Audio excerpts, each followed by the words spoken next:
He was a man who made a huge difference in America, but now few remember his name. His story begins in the late 1800s in Indiana, and for a while I'm just going to call him CG.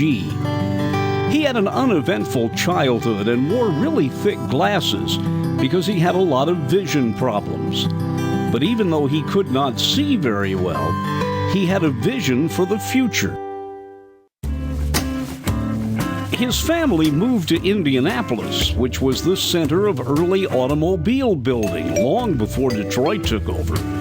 He and a friend scraped together enough money to build a factory to produce something he knew that every automobile would need: better headlights. That's right. He was convinced that if the automobile did become popular, cars would have to have better headlights. The little company he and his friend created was known around the world as the Presto Light Company. As years went on, he became more interested in automobiles and speed, and with a friend, he built a test track just outside of Indianapolis, where companies could test their cars.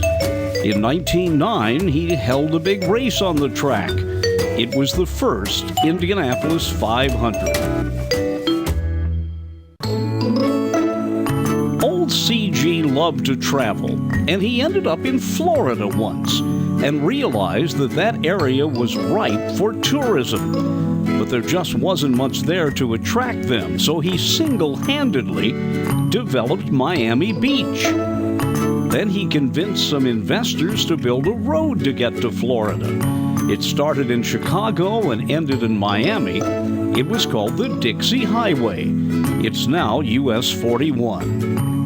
Then he bought land on the tip of Long Island and in a decade created what he called the Miami Beach of the North, the swanky resort city of Montauk.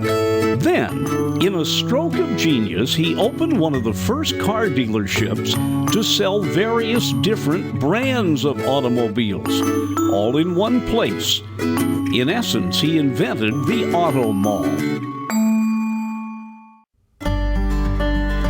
Then came his biggest idea. In 1913, he gathered a group of people around, including the president of Packard Motors and Goodyear Tire, convincing them that they should start a movement to build a rock highway across the U.S. Rock was easy to pour. Highways before that were largely dirt. Quagmires when it rained, hard as concrete when it didn't. Eventually, what he created would become the Lincoln Highway, from New York City to San Francisco. That's a lot for one lifetime: inventing better headlights, creating the Indy 500, making sure tourism would go to Miami Beach and Long Island, starting the Dixie Highway, and then the Lincoln Highway. The little man with bad vision was Carl Fisher, a very inventive American. Too bad so few remember him today. I'm Dennis Daly.